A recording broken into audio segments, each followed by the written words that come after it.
Bien, estos ejercicios que han venido son problemas que se tienen que hacer por medio de razonamiento cuantitativo. ¿Sí? En la pregunta uno, bueno, en la pregunta 2 también, en ambos tienes que tratar de separar primero por interpretación, representación, así, esa parte de ahí, ¿no? Entonces, lo ideal es primero que tú le des una checadita, más o menos te des cuenta bien de qué se trata el ejercicio y trata de más o menos entender un poco el contexto, ¿no?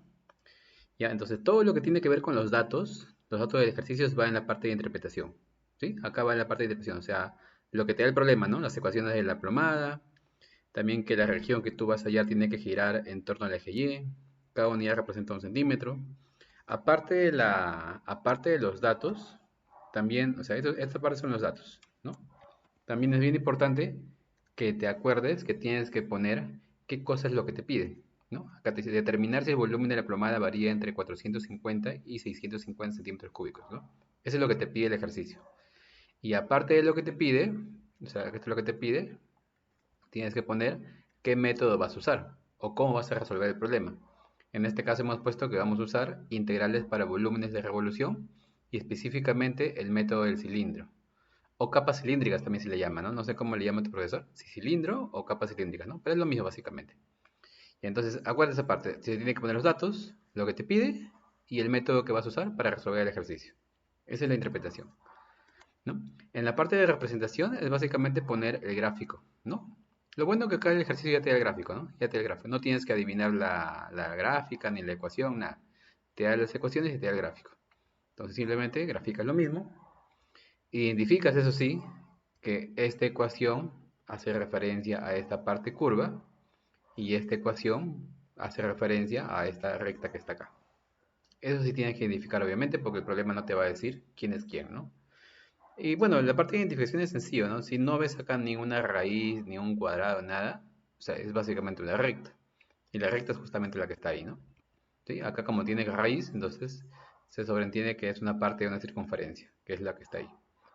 Ya, aparte de tener el gráfico, también tienes que poner qué cosa es lo que representa cada variable, ¿no? Acá y aquí representa la posición horizontal en unidades, el y de la vertical en unidades, también el x le hemos puesto que varía de 0 a 5. ¿Por qué varía de 0 a 5? Porque según el gráfico, ahí se ve clarito, que varía de 0 hasta 5. ¿Sí? El x, de 0 a 5. Ahí está. Y el y varía de la ecuación de abajo a la ecuación de arriba.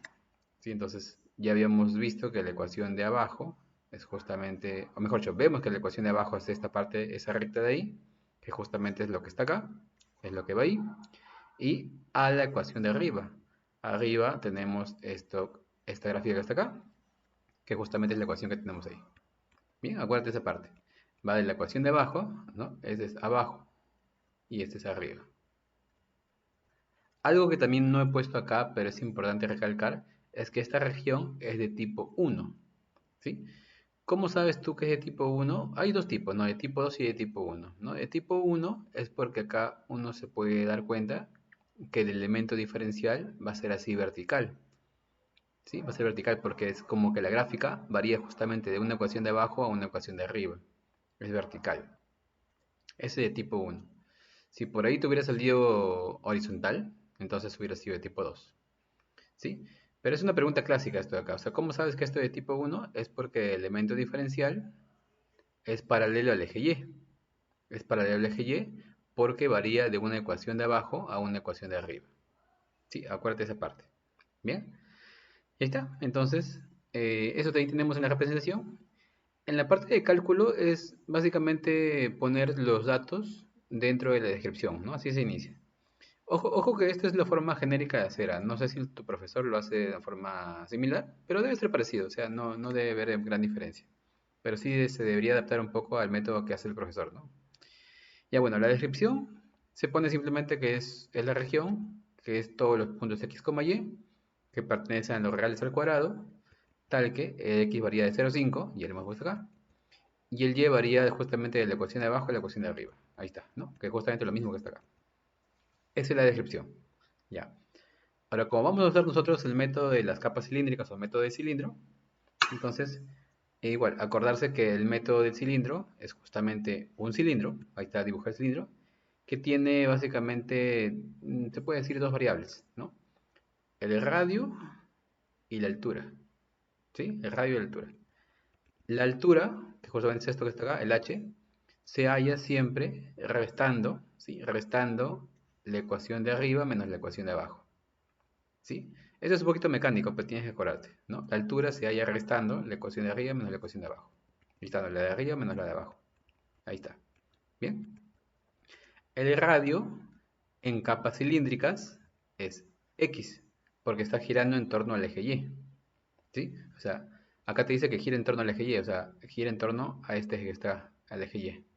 Entonces, básicamente, ese es el radio, que eso básicamente es X, ¿sí?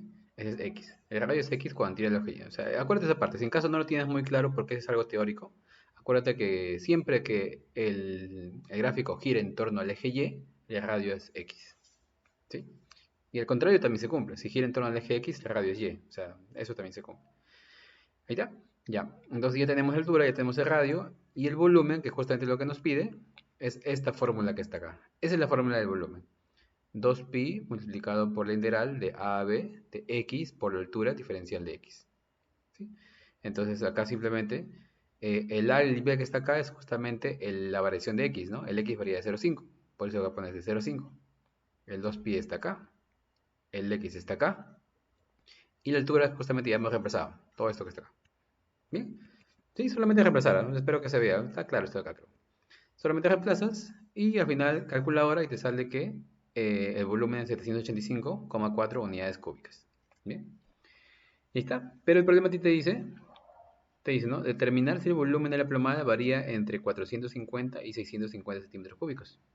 Entonces, acá tú te das cuenta que si te sale 785,4 unidades cúbicas, y una unidad era un centímetro porque el problema te lo dice. Entonces tu volumen es 785,4 centímetros cúbicos, que eso lógicamente no se encuentra, ¿no? No se encuentra entre 450 y 650, ¿no? O sea, pasa 650, ¿no? No se encuentra en ese rango. Y esa sería tu respuesta final, ¿no? Para ese ejercicio. Bien. Para el problema 2 es igual. Dale una checadita, más o menos revísalo bien, dale un contexto al ejercicio, entiende lo que te pide y luego pasa la misma idea. La parte de interpretación, ¿no? Esto ya lo hacemos un poquito más rápido porque, o sea, la idea de la estructura es la misma. La parte de interpretación, o sea, tú tienes que poner todos los datos que te da el ejercicio,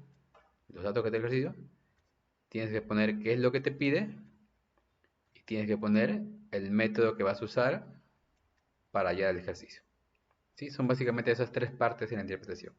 Los datos del ejercicio, lo que te pide y el método. ¿No?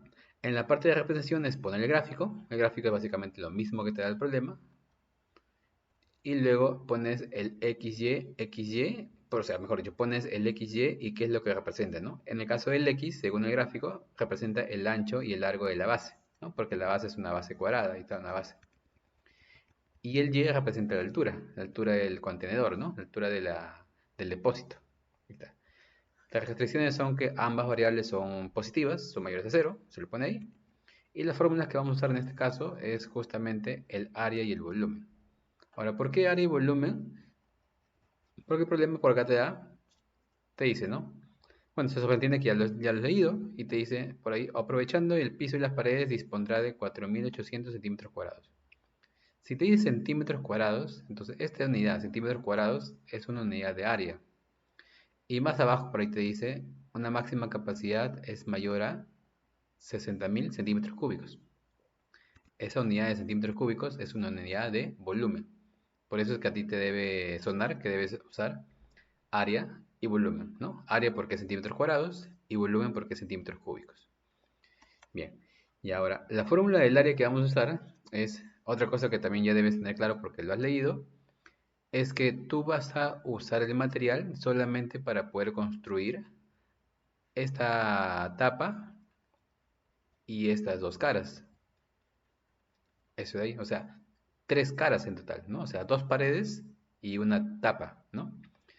¿Por qué? Porque la pared que está al fondo, esta pared que también está al fondo y el piso que está por abajo, no se va a construir porque básicamente ya está, ¿no? La pared y el piso es algo de la cual tú te apoyas. Ahí no se construye nada. Tú solamente vas a usar esas tres caras que están ahí ya como que en el aire, ¿no? Que van a formar el depósito total. No, entonces el área, si te das cuenta, el área, el área de, por ejemplo, de esta cara, de esta base, por así decirlo, de la tapa, como este es x y este es x, el área sería x al cuadrado, ¿no? Ese sería el x cuadrado. Y de esta pared, como este es x y xy, sería xy. Y de esta pared, como también es x y acá también es y, también sería xy. Por eso que tendrías x al cuadrado más 2 veces xy, ¿no? X al cuadrado por acá, este es xy y el de acá también es xy, ¿no? Espero que se quede claro esa parte de ahí. Y eso es lo que hemos puesto acá abajo. Vamos a poner acá abajo. Por eso es que el área es x cuadrado más 2xy. Y el volumen es más sencillo. El volumen simplemente es el producto de las tres dimensiones. O sea, x por y. Ese es el volumen. El producto de las tres dimensiones.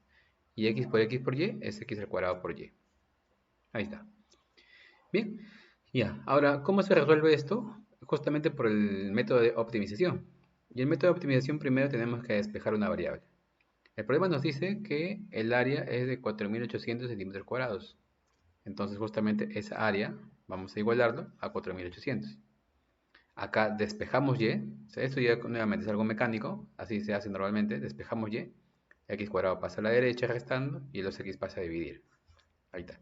Este sería 4.800 menos x cuadrado entre 2x. Ese es el y.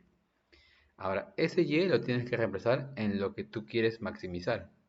En este caso, tú quieres maximizar el volumen, ¿no? Porque ahí también el problema te dice. Te dice por acá, ¿no? Ahí está. El depósito es útil si su máxima capacidad es mayor a 60.000. Y como obviamente nosotros tenemos que ver que el depósito sea útil, tenemos que hallar la máxima capacidad, que es el máximo volumen. Bueno, al final vamos a comparar si sale más de 60.000 o no. Pero eso es lo que tenemos que hallar, la máxima capacidad, el máximo volumen. Entonces tenemos que maximizar el volumen. O sea, maximizamos esto. Eso de ahí. X cuadrado se queda igualito y por y, que es justamente lo que acabamos de despejar. Ahí está. Entonces el x cuadrado entre multiplicar, te queda que al final que el volumen, ¿no? Despejamos un poquito, simplificamos un poco y te queda que el volumen es igual a 2400x menos x al cubo entre 2. Ahí está. Y el método de optimización te dice que tienes que tú derivar ese volumen e igualarlo a cero. Ese es el método, ¿no? Lo derivas y igualas a cero. Entonces derivas esto, nos queda esta expresión y lo igualas a cero, ¿no? Acá nos faltó igualar a cero. ¿No? Entonces esto pasa a la derecha, ¿no? Operas un poquito, recibes resolviendo, resuelves y te queda que x vale 40. Ya, ahora, si tú sabes que x vale 40, entonces en esto que tú ya lo habías despejado, ¿no? Entonces acá lo reemplazas, ¿no? Si el x vale 40, justamente en vez de x pones 40. Ahí está, ¿no? Es lo mismo, pero reemplazado con x igual a 40. Bien, entonces te sale a ti que y es igual a 40. Entonces te sale que x es 40 y y es 40. Entonces tú ya sabes los valores de x y y, x 40 y y 40. Pero es necesario, o sea, es necesario que tú verifiques que estás hablando del máximo. ¿Por qué? Porque este método es un método genérico de optimizar. O sea, tú cuando haces este cálculo, cuando haces todo este cálculo, tú no sabes si estás maximizando o minimizando. Tú lo que estás haciendo es optimizando. Para que tú puedas decir que estás maximizando o minimizando, entonces ahí tú tienes que, una de las varias formas que se tiene que hacer o que se puede hacer es justamente por límites. Por límites. Mira, entonces la forma es así, más o menos. Vamos a bajar un poquito esto. Ya. A ti te quedó esa expresión del volumen. Y esa expresión del volumen es la que tú vas a meterlo en dos límites. Mira, la hemos metido acá en dos límites. El primer límite es justamente cuando x tiende a 0 y el segundo límite es cuando x tiende al infinito. Ahora, ¿por qué 0 y infinito? Porque justamente son las restricciones del x. El x nos decía que era un x mayor a 0, ¿no? O sea, básicamente es un x mayor a 0 hasta el infinito, ¿no? O sea, tienes que hacer justamente los límites en 0 y límites acá, en infinito.